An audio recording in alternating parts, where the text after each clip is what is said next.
Hi, Gino, Borges here with The Wild Self, and I want to talk to you about a new genre that we have at The Wild Self. It's called wildnomics. That is that you can't distinguish the American self, the modern self, the way we conceive ourselves, and the economic structure that we live in anymore. I realize that a big part of feeling alive is the ability to negotiate yourself with the larger systems, the larger economic systems that we live in.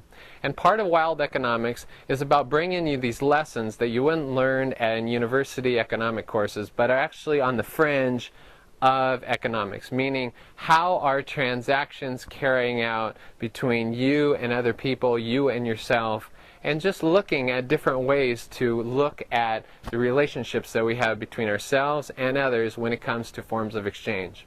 And I want to talk about, my first example is dealing with the Burning Man being sold out. Burning Man has been going on, the Burning Man Festival has been going on for 25 years, and one of its claims to fame is that everybody's invited. Well, this past year, they were limited to 50,000 tickets, supposedly by the Bureau of Land Management or some federal agency at large that I don't know about. But anyways, they sold out all their tickets, and what happened was that usually, like myself, I buy a ticket right at the last minute, and so the idea of scarcity is not an issue. But whenever scarcity becomes an issue, what happens is that there's a direct relationship between scarcity and the price that people are willing to pay. There becomes a frenzy for it. And one of the interesting things about Burning Man and the Burning Man situation is that the culture prides itself on living a particular type of way.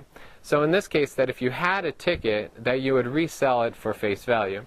And I think that's a very fair thing to ask your community. But inevitably, there's going to be some people that are going to price it up because there's going to be demand for it. But in this case, what I saw was pretty interesting. Of course, there was different outlets. So they sold out about a month in advance of the event. No, somewhere between 3 and 4 weeks, I think, just roughly speaking. And all of a sudden, it sent a frenzy. The tickets are usually between $200 and $300. All of a sudden, it sent tickets to $500 to $600. There was no real reason to go beyond that price besides the fear of not getting one. But on Craigslist, for instance, what was interesting was that the community basically got together and said that, no, we're willing to pay face value, and anybody else would be prohibited from selling their tickets for anything beyond that here in this space. And people, it pretty much held its line, and people were selling for face value, and people tried to sneak in by saying, well, a best offer, try to put scare quotes around best offer, meaning that, hey, if you contacted me and offered me $450, I might be able to work something out. Now, on other venues like eBay, for instance, the tickets were selling on average for like $500, or TicketStub or StubHub and so forth. We're selling for more because there wasn't the ability for the community to really organize itself on those venues and say that, hey, we're not going to pay more than face value. My point being is this, is that whenever you have an opportunity to join fellow buyers and say, you know what, you want a ticket, I want a ticket, and my friend wants a ticket, and all of us in this community want a ticket, is that if you join together and put a stopgap on just the feeding frenzy that takes place that drives up tickets, what happens is that you as a purchasing group have a lot of power. And we were able to actually keep the prices down. Because I was a part of it. I told people that I wasn't willing to pay more than face value. And so if you have enough people doing that, what's happening is it puts a downward pressure.